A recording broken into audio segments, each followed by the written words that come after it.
మరి ఆ మీటింగ్ సంబంధించిన మాటలు ఏదైనా మాట్లాడాలి కానీ ఈ ప్రభుత్వం వచ్చిన తర్వాత ఎవరికి అన్యాయం జరిగింది, ఎవరికి న్యాయం జరిగింది, ఏం పనులు చేసింది ఎమ్మెల్యే, ఏం పనులు చేయలేదు, దాని గురించి మాట్లాడాలి కానీ అనవసరంగా వచ్చి పరిటాల రవి గారి గురించి మాట్లాడేది అది ఎంతవరకు ఒక్కసారి అందరూ కూడా ఆలోచన చేయాలి. అంటే పరిటాల రవి గారు చనిపోయి 20 సంవత్సరాలైనా నిద్రలో కూడా ఆయనకి ఉచ్చు పోసుకునే పరిస్థితిలో ఈ రోజు ఒక ప్రకాష్ రెడ్డి వాళ్ళ కుటుంబానికి కూడా వస్తుంది. ఆయన నిద్రలో కూడా ఆయన నిద్రలో కూడా కలవరించుకుంటాను వచ్చి పరిటాల రవి అని. అయ్యా 20 సంవత్సరాలైంది పరిటాల రవి చనిపోయిన తర్వాత కూడా మీరు ఎందుకు ఇంత భయపడుతున్నారనే విషయం కూడా చెప్తున్నాం. ఏ రోజు మీటింగ్ పెట్టినా, ఏ రోజు పబ్లిక్ మీటింగ్లు పెట్టినా పరిటాల రవి గారి పేరు ఎత్తంది. ఏ రోజైనా నువ్వు మీటింగ్ పెట్టావా అని ఆయన్ని కూడా ప్రకాష్ రెడ్డిని కూడా నేను అడుగుతున్నావు. నువ్వు 45 రోజులు ఒక చిన్న కేసు పెడితే పరారైపోతున్నావు. నీ కార్యకర్తలందరినీ కూడా వదిలేసి నువ్వు పరిగెత్తుతున్నావు. మళ్ళీ అవన్నీ అయిపోయి కోర్టులో నువ్వు తేల్చుకున్నాక మళ్ళా వచ్చి 2 రోజులు మాట్లాడతావు. ఏదైనా కేసు పడిందంటే మళ్ళా పరిగెత్తిపోతున్నావు. అంటే జనాల్ని రెచ్చగొట్టేదానికి గ్రామాలకు వస్తున్నాడు.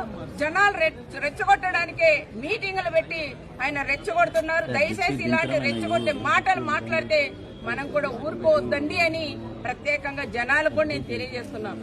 ఎందుకంటే నువ్వు 5 సంవత్సరాలు నువ్వు ఎమ్మెల్యేగా ఉన్నావు.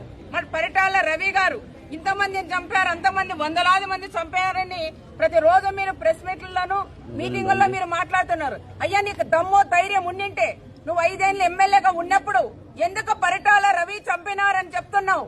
ఆ ఎమ్మకలన్నీ ఉన్నాయంటున్నావు. ఎందుకు నువ్వు తేల్చుకోలేకపోతున్నావయ్యా? నువ్వు ఆ రోజు గాలికి వదిలేసి నువ్వు సంపాదన చేసి కోట్లాది రూపాయలు రియల్ ఎస్టేట్ లో గాని దందాలు చేసి నీ అన్నదమ్ములందరూ కూడా దందాలు చేసి మరి ఆ రోజు పరిటాల రవిని మర్చిపోయారా? మరి నీ దందాలు అయిపోయిన 5 సంవత్సరాలు నువ్వు మళ్ళీ ఇప్పుడు ఇంట్లో కూర్చున్నావు కాబట్టి మళ్ళీ పరిటాల రవి గారిని నువ్వు మాట్లాడడం అది ఎంతవరకు సహజమో ఒక్కసారి ప్రకాష్ రెడ్డి కూడా ఆలోచన చెయ్యాలని ప్రత్యేకంగా కూడా నేను పదే చెప్తున్నాం. నువ్వు పరిటాల రవి గారి గురించి మాట్లాడే అర్హత కూడా నీకు లేదని చెప్తున్నాం. నువ్వు కార్బాము కేసులో 45 మందిని పొట్టను పెట్టుకునే వ్యక్తి ఈ రోజు నువ్వు పరిటాల రవి గారి గురించి మాట్లాడతావయ్యా?